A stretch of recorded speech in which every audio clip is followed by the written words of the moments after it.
വീണ്ടും യാത്രയിലാണ്. ഇന്ന് നമ്മുടെ സ്വന്തം അന്നകര വഴിക്ക്, പറപ്പൂര് അന്നകര വഴിക്ക് യാത്ര ചെയ്തുകൊണ്ടിരിക്കുകയാണ്. അവിടെ വണ്ടികളൊക്കെ കടത്തി വിട്ടു തുടങ്ങി. അപ്പൊ അതൊന്ന് അറിയിക്കാനും കൂടിയിട്ടാണ്.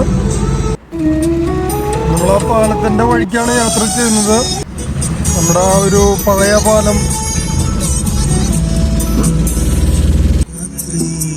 പാലം കഴിഞ്ഞു വന്നപ്പോൾ അന്നകര അങ്ങോട്ട് കടക്കാൻ നിൽക്കുമ്പോൾ അത്യാവശ്യം കുഴപ്പമില്ലാത്തൊരു വെള്ളം കണ്ടു.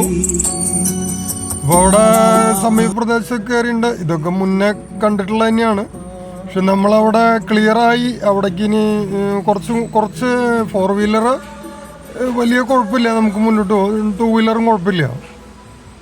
എന്തായാലും ഇന്നത്തെ തോർച്ചും കൂടി ആകുമ്പോൾ കുഴപ്പമില്ലാണ്ട് മഴവെള്ളം കുറച്ചുകൂടി മാറും എന്ന് തന്നെയാണ് തോന്നിച്ചത്.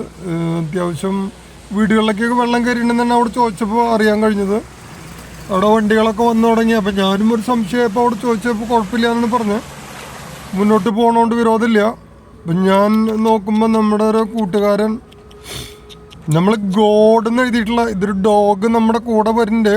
ആളിങ്ങനെ വന്നു നമ്മുടെ അടുത്ത് കണ്ടപ്പോൾ ഭയങ്കര ഒരു കൂട്ടുകാരൻ്റെ പോലെ ആൾ നിന്നു. എന്തെങ്കിലും ഫുഡ് കിട്ടുന്നുള്ള കണ്ടിട്ടില്ലാന്ന് തോന്നുന്നുണ്ട്. ഞാൻ നോക്കിയപ്പോൾ ആൾ വളരെ നിസ്സഹായനാണ്. ഇന്ന് വലിയ ബ്രേക്ക്ഫാസ്റ്റ് കഴിച്ചിട്ടില്ല എന്ന് തോന്നുന്നു. അപ്പോൾ അങ്ങോട്ട് പോകാൻ വേണ്ടി നിന്നപ്പോൾ ആൾക്കാണ്ട് പോകാൻ അത്രയ്ക്കാണ്ടൊരു മനസ്സില്ല. അപ്പോൾ എന്നൊന്ന് തിരിഞ്ഞു നോക്കി. അപ്പോൾ എന്ന് വെച്ചാൽ വണ്ടിയിൽ കയറിക്കോളാൻ പറഞ്ഞു. ഞാൻ പറഞ്ഞു എന്ന് വെച്ചാൽ പൈസ തരണ്ട, വണ്ടിയിൽ കയറിക്കോ, നമുക്ക് ഒരുമിച്ചാണ്ട് പോകാമെന്ന് പറഞ്ഞു. പക്ഷെ ആൾ കൂട്ടാക്കിയില്ല. വീണ്ടും ഞാൻ ഞങ്ങളുടെ യാത്ര തുടരണം. ഞാൻ ആ വഴിക്ക് തന്നെ വണ്ടി എടുത്തപ്പോൾ വലിയ കുഴപ്പമില്ല. വണ്ടി അങ്ങോട്ട് പോയിക്കൊണ്ടിരിക്കുകയാണ്. ഒരു ചെറിയൊരു പേടി ഇല്ല. കാരണം വെച്ചിട്ടുണ്ടെങ്കിൽ നമ്മൾ പറയില്ല, ഇപ്പോൾ നമ്മൾ ഇവരെ എന്താ പറയുക, തിരസ്കരിച്ചിട്ട് വണ്ടി എടുത്തു എന്നൊക്കെ പറഞ്ഞല്ലോ വെറുതെ. പിന്നെ നമുക്കൊന്നും നോക്കാമല്ലോ, ഒരിടത്ത് വെച്ച് കാണാം. അപ്പോൾ എന്തായാലും വണ്ടി ഞാൻ മുന്നോട്ട് പോയി. അപ്പോൾ അവിടെ ഭാഗം ഇങ്ങനെ കവർ ചെയ്ത കുറച്ച് സ്ഥലം മാത്രമേ അങ്ങനെ ഒരു ബുദ്ധിമുട്ട് പോലെ നമുക്ക് തോന്നിച്ചുള്ളൂ. വെള്ളം കൂടുതലായിട്ടുള്ള പോലെ നല്ല ഒഴുക്ക് തോന്നിച്ചു. അവിടെ നല്ലൊരു ഒഴുക്ക് തോന്നിച്ചു. പക്ഷെ വണ്ടികളും ഒക്കെ ഓടി തുടങ്ങിയിട്ടുണ്ട്.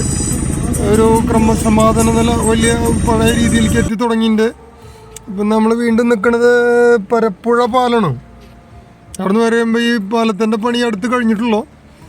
അതിൻ്റെ ചുറ്റോറ് നോക്കിയപ്പോൾ വീടുകൾ വെള്ളം കയറിയിട്ടുണ്ട്. കാരണം വെച്ചിട്ടുണ്ടെങ്കിൽ അവരൊക്കെ മാറി താമസിച്ചു എന്നാണ് പറഞ്ഞത്. കാരണം ഇതിന് ചുറ്റോറുള്ള വീടുകളിൽ കംപ്ലീറ്റ് വെള്ളം അങ്ങനെ കയറിയിട്ടുണ്ട്. നമ്മൾ നോക്കുമ്പോൾ അത്യാവശ്യം നല്ലൊരു അടിയൊഴുക്കൊക്കെ ആയിട്ട് പോകുന്നുണ്ട്. കാരണം നല്ല ഒഴുക്കായിട്ടുണ്ട്. നോക്കുമ്പോൾ തന്നെ അത്യാവശ്യം നല്ല, പിന്നെ മഴ അങ്ങനെ പെയ്യണില്ല. അപ്പോൾ അതുകൊണ്ട് വലിയ പ്രശ്നങ്ങൾ ഉണ്ടാവില്ല എന്നിരിക്കാം. ഞാൻ ഗോഡ്സിനോടൊപ്പം വീണ്ടും യാത്ര തുടരാണ്. ഞങ്ങൾ ചിലപ്പോൾ ഒരു നമ്മുടെ നാമാവക്കെട്ട് വരെ പോവാം. എന്തെങ്കിലും അടാട്ടും ഇങ്ങനെ സംഭവങ്ങളുണ്ട്. അപ്പോൾ വേറെ എന്തെങ്കിലും വഴിയുണ്ടോ നോക്കാമെന്നുള്ള കണ്ടീഷനിലേക്ക് കൂടെ ഇങ്ങോട്ട് പോകുന്നതാണ്.